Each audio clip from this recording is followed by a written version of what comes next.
విరామం తర్వాత అక్షయ ఫలం ప్రత్యేక కార్యక్రమానికి తిరిగి స్వాగతం.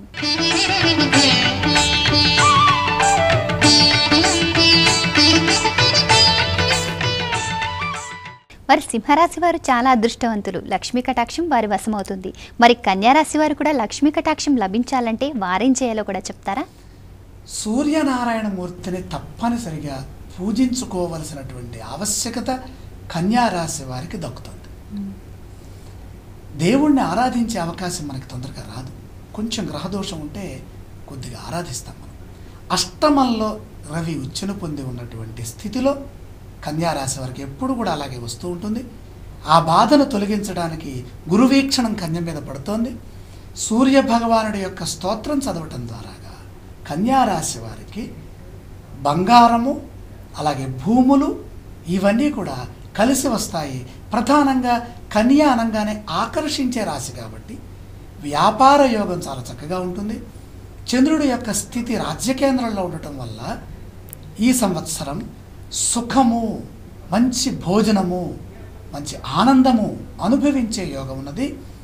సూర్యనారాయణమూర్తిని ధ్యానించుకోవడం ద్వారాగా, లక్ష్మీ నృసింహస్వామి వారిని పూజించడం ద్వారాగా, ప్రధానంగా ఈ రోజున ఎక్కడైనా సరే వైష్ణవాలయంలో నృసింహగతమైనటువంటి స్వామి యొక్క స్తోత్రాన్ని చదువుతూ ఆ వైష్ణవమూర్తిని ధ్యానిస్తే మనకున్నటువంటి పాపములన్నీ తొలగి మన ఆలోచనలు, మన యొక్క మంచి స్థితి ఇవన్నీ కూడా అక్షయమవుతాయి.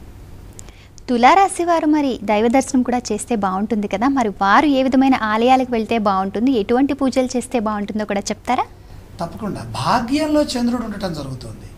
మిథున రాశి భాగ్యస్థానం అవటం వల్ల, సప్తమంలో సూర్య భగవానుడు సరాసరి తులారాశి వారిని చూస్తూ ఉండటం వల్ల, అలాగే ఈ తులా రాశిలో శని భగవానుడు ఉచ్చును పొంది ఉండటం వల్ల, మాయాకారక గ్రహమైనటువంటి రాహు కూడా శనితో కలిసి ఉండటం వల్ల భూములు కొంటే వీళ్ళకి ఐశ్వర్యం వస్తుంది. బంగారం అందరూ కొనవలసిందే. ఎందుకంటే లక్ష్మిని ఈ రోజున మనం ఇంటికి తెచ్చుకోవాలి. ఆ లక్ష్మి నిధులలో విశేషమైన నిధి, విశేషమైన ధాతువు సువర్ణం కాబట్టి సువర్ణం కొంచెమైనా సరే కొంటే మళ్ళీ వచ్చే సంవత్సరానికి అది విశేషమైనటువంటి అదృష్టాన్ని, భోగభాగ్యాల్ని ప్రసాదిస్తుంది. ధనధాన్యములకి ప్రతీకగా ఉన్నటువంటి లాభాధిపతి అయిన సూర్యుడు సప్తమంలో ఉచ్చును పొంది ఉన్నారు కాబట్టి వ్యవసాయ లాభము, అలాగే ధాన్య లాభము, ధనలాభము. జన్మరాశిలోనే ఉచ్చగ్రహం, సప్తమంలో రవి ఉచ్చ.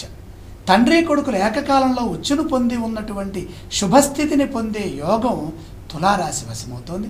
అసలు బంగారాన్ని తూచాలంటే ఆ త్రాచు కాబట్టి అది అక్కడ ఉన్నది కనుక అది భోగ త్రాచుగా మారి విశేషమైనటువంటి సంపదని అనుగ్రహిస్తుంది.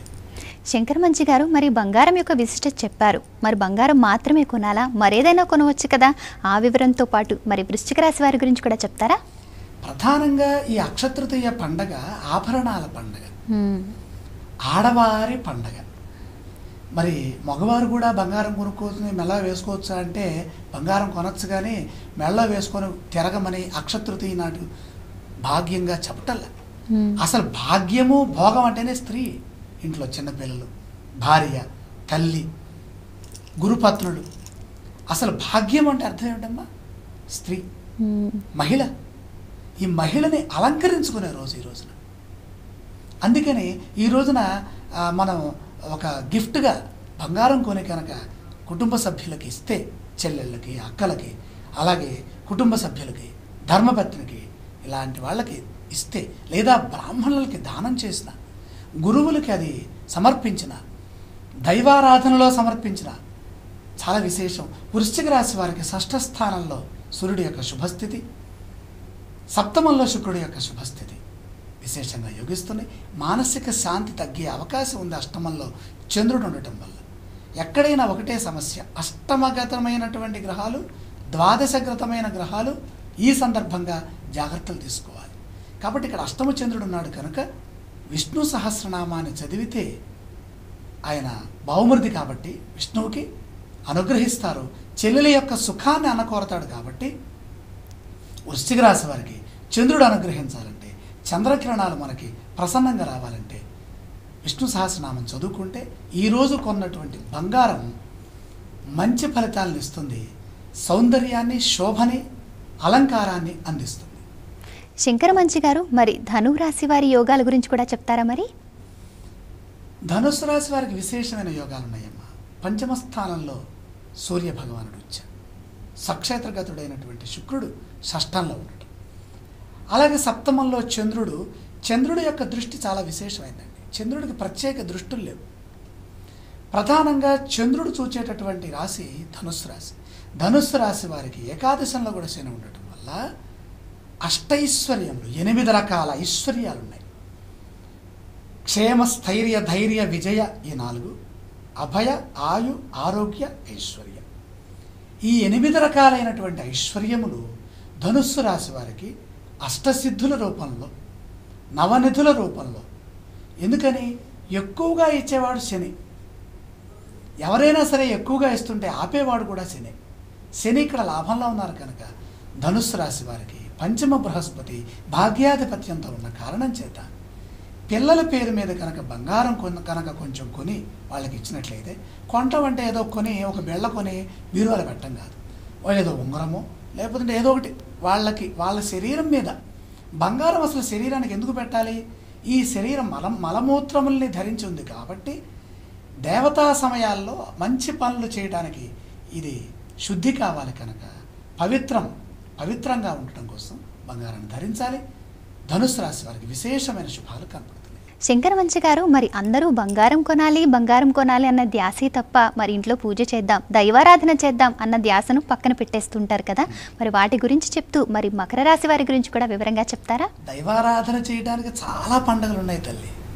ప్రతిరోజు కొత్త బట్టలు వేసుకోవచ్చు, గుడికి వెళ్ళచ్చు, దైవారాధన చేయొచ్చు, ఇంట్లో పిండి వంటలు వండుకోవచ్చు, పండగలు, పానకాలు, పబ్బాలు ఎన్నో చేసుకోవచ్చు, గ్రీటింగ్స్ కూడా చెప్పుకోవచ్చు. కానీ ఇది అలాంటి పండగ కాదు. మహాలక్ష్మి కుబేరుడికి ఐశ్వర్యాన్ని, ఆ కుబేర సామ్రాజ్యాధికారాన్ని ప్రసాదించినటువంటి అక్షయమైనటువంటి రోజు ఈ రోజున. ఆయనకి రిజర్వ్ బ్యాంక్ లాగా అనమాట. ఆయన దగ్గర కనుక వెళ్ళిందా అంటే ఇక నువ్వు నీ చేత్తో ఎంత తీసి బంగారం ఇస్తావో అంతా మళ్ళీ వస్తున్నాయా అన్నాడు. ఆయన ఒక బుట్టతో బంగారం తీసి ఇచ్చాడు అనుకోండి, అక్కడ మళ్ళీ బుట్ట నిండిపోయి ఉంటుంది. అలాగే ఒక గుప్పిడితో బంగారం తీసాడు అనుకోండి, గుప్పిడే నిండుతుంది అక్కడ. ఎంత అయినా సరే ఇవ్వదగిన ఐశ్వర్యాన్ని అమ్మవారు అనుగ్రహించింది. ఆదిత్యవర్ణే తపసోధిజాతో వనస్పతిస్తవ వృక్షోధ బిల్వ తస్య ఫలాని తపసానుదంతు మాయాంతరాయాశ్చ బాహ్యా అలక్ష్మీ. ఈ బంగారం కొట్టడం వల్ల ఏం జరుగుతుంది? ఈ రోజున అలక్ష్మి, దరిద్ర దేవత వెళ్ళిపోతుంది, వాళ్ళ అక్కగారు వెళ్ళిపోతుంది. వాళ్ళ అక్కగారు వచ్చేంతవరకు ఆవిడ కాపలా ఉంటుంది మన దగ్గర. ఇది ఎవరు? వాళ్ళ చెల్లెలి గారు వచ్చేంతవరకు. చెల్లెలి గారు ఎవరండి ఇక్కడ? లక్ష్మీదేవి. అక్కగారు జ్యేష్ఠాదేవి. ఈ జ్యేష్ఠాదేవి వెళ్ళాలి అంటే ఈ రోజున బంగారం కొని ఒంటి మీద ధరించి చక్కగా అందంగా అలంకరించుకొని స్వామికి నమస్కరించాలి. లక్ష్మీ అమ్మవారిని ఇంటికి తెచ్చుకోవటం, పాత బంగారం ఉంటుంది కదా ఇంట్లో, దాన్ని శుభ్రం చేసుకొని మెళ్ళో వేసుకోవటం, చక్కగా చూచి ఆనందించి పెద్దలకు నమస్కారం చేస్తే చాలా బాగుంటుంది. మకర రాశి వారికి శుభస్థానం, సుఖస్థానమైన చతుర్థంలో చాతుర్గ్రహ కూటంతో సూర్యుడు ఉచ్చన పొంది, పంచమంలో శుక్రుడు, అలాగే ఆ రాశ్యాధిపతి ఉచ్చన పొంది 30 సంవత్సరాలకు ఒకసారి శని భగవానుడు ఉచ్చన పొందుతారు. మకర రాశి వాళ్ళకి మణిమాణ్యాలు, అన్నవస్త్రాలకి లోటు లేనటువంటి స్థితి, ధనధాన్యములు, ధాన్యలక్ష్మి, ధనలక్ష్మి. మనం చెప్పుకున్న విద్యాలక్ష్మి ఒకళ్ళని అనుగ్రహించింది, ధనలక్ష్మి ఒకళ్ళని అనుగ్రహించింది. ఇక్కడ ధన ధాన్య లక్ష్ములు మకర రాశి వారి వశమవుతున్నాయి. శంకరమంచి గారు, మరి శ్రీ మహాలక్ష్మీదేవిని మరి అక్షయ తృతీయ రోజు ఆహ్వానించడానికి మరి కుంభరాశి వారు చేయవలసిన పనుల గురించి కూడా చెప్తారా? కుంభరాశి వారికి ప్రధానంగా చంద్రుడు మాత్రమే అనుగ్రహిస్తున్నారు. చతుర్థంలో ఉన్న శుక్రుడు కూడా అనుగ్రహిస్తున్నారు. అలాగే రవి కూడా ఉచ్చులో ఉండటం ద్వారాగా కొంచెం విశేషమైన ఫలితాలు కూడా వస్తున్నాయి. కుంభరాశి వారు ఎలాంటి నిర్ణయాలు తీసుకోవాలి? బంగారాన్ని కొనుక్కుంటూ మంచి కార్యములు ఈ యొక్క అక్షతృతీయ కారణం చేత నేను సాధించాలి అని అనుకుంటే, మనశ్శాంతినిచ్చేటటువంటి మనఃకారకుడు చంద్రమా మనసో జాతః అని చెప్పినటువంటి వేదమంత్రాన్ని ఆధారం చేసుకొని మానసిక ప్రశాంతత, సత్యము, ధర్మము ఇవన్నీ అక్షయమై ఐశ్వర్యంతో పాటు ఆరోగ్యము, ఆయుర్దాయము, వీళ్ళ యొక్క పేరు విద్యాలక్ష్మి ఈ వీళ్ళని జ్ఞానలక్ష్మి రూపంలో అనుగ్రహిస్తుంది. శంకరమంచి గారు, మరి ప్రతి ఒక్క రాశి వారు ఏ విధంగా పూజలు చేయాలి, మరి ఏ విధంగా ఆరాధనలు చేయాలి, మహాలక్ష్మి అనుగ్రహం పొందాలంటే ఏం చేయాలి, బంగారమే ఎందుకు కొనాలని చెప్పారు కదా, మరి ద్వాదశ రాశిలో చివరిదైన మీనరాశి వారు ఏం చేయాలో కూడా చెప్తారా? అది ద్వాదశ రాశుల్లో చివరిదే, కానీ అదే ప్రథమ రాశి. లెక్క పెట్టడంలో మేనమేషాలు అంటాం కానీ మేషమేనాలు అన్నాం. ఎందుకని? అది వేదాలను మింగిన రాశి, జ్ఞానరాశి.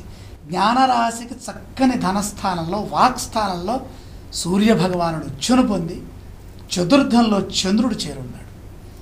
చాలా విశేషం అమ్మా. ఏమో అనుకుంటున్నాం కానీ మీనరాశి వారికి ఈ సంవత్సరం అక్షయ తృతీయ నాడు అక్షయ ఫలం మహాలక్ష్మి అనుగ్రహిస్తుంది. ఎందువల్ల? చాతుర్గ్రహ కూటమి మేషరాశిలో చేరింది, శుక్రుడు స్వరాశిలో. ఈయన ఇస్తాడో ఇవ్వడో అనే అనుమానంతో ఆ మీన రాశ్యాధిపతి అయిన గురువు కూడా వెళ్ళి శుక్రుడింటో కూర్చున్నాడు పట్టు రావడానికి ఐశ్వర్యాన్ని. కనుక ఈ రోజున మీనరాశి వాళ్ళు బంగారం కొన్నా, ఏ రాశి వాళ్ళైనా సరే నూతన వస్త్రాలని కొని భగవదర్పితం చేసిన, దానం చేసిన, తల్లిదండ్రులకి ఇచ్చి నమస్కారం చేసిన, దీంతోపాటు కొంచెం పెసర బంగారంతో పాటు, బంగారం లేదనుకోండి అప్పుడు ఏం చేయాలి? ధనాన్ని ఇవ్వాలి. ధనమన్నా కూడా బంగారమే. అమ్మవారి యొక్క స్వరూపం ఏ విధంగా ఇచ్చినా సరే అలా స్త్రీని ఆనందింపచేసే పండగ, అభివృద్ధినిచ్చే పండగ, విశేషమైనటువంటి సంపదలు మీనరాశి వారికి ఆయురారోగ్య ఐశ్వర్యముతో పాటు పేరు కూడా వస్తుంది. ఓకే అండి. శంకరమంచి గారు, మరి చివరిగా భక్తి టీవీ ప్రేక్షకులందరికీ అక్షయ తృతీయ సందర్భంగా మహాలక్ష్మీదేవి అనుగ్రహం పొందడానికి మీ దీవెనలు అందిస్తారా? తప్పకుండా. ఓం సక్తుమివతిత ఉనా పునంతో యత్ర ధీరా మనసా వాచమక్రత అత్ర సఖా యస్ సఖ్యాని జానతే భద్రైషాం లక్ష్మీర్ నిహితాధివాచి శ్రీం హ్రీం శ్రీం కమలే కమలాలయే ప్రసీద ప్రసీద శ్రీం హ్రీం శ్రీం ఓం శ్రీ మహాలక్ష్మీ నమః. నారాయణాయ విద్మహే వాసుదేవాయ ధీమహి తన్నో విష్ణుః ప్రచోదయాత్. శ్రీలక్ష్మీనారాయణ కటాక్ష సిద్ధి ద్వారా సర్వేషాం భక్తి టీవీ ప్రేక్షకాణం సంపూర్ణ సకల అక్షతృతీయ సమయే సకలైశ్వర్య సిద్ధిరస్తు. సర్వత్ర జయోస్తు. మహాలక్ష్మి కటాక్ష సిద్ధిరస్తు. శంకరమంచి గారు, మరి మీ అమూల్యమైన సమయాన్ని కేటాయించి మా స్టూడియోకి విచ్చేసి అక్షయ తృతీయ అంటే ఏమిటి, అక్షయ తృతీయ విశిష్టత ఏమిటి, అలాగే ఒక్కొక్క రాశి వారు కూడా ఏ విధంగా ఆరాధనలు చేయాలి, ఏ విధమైన పూజలు చేయాలి, లక్ష్మీదేవి కటాక్షం కావాలంటే ఏం చేయాలి, ఎటువంటి యోగాలు ఉన్నాయి వంటి విషయాల్ని సవివరంగా తెలియజేశారు. మీ దీవెనలు కూడా అందించారండి. ధన్యవాదాలు. మరి ఈనాటి మన అక్షయ ఫలం ప్రత్యేక కార్యక్రమంలో అక్షయ తృతీయ విశిష్టతతో పాటు ఒక్కో రాశి వారి గురించి శంకరమంచి రామకృష్ణ శాస్త్రి గారు సవివరంగా తెలియజేశారు కదా.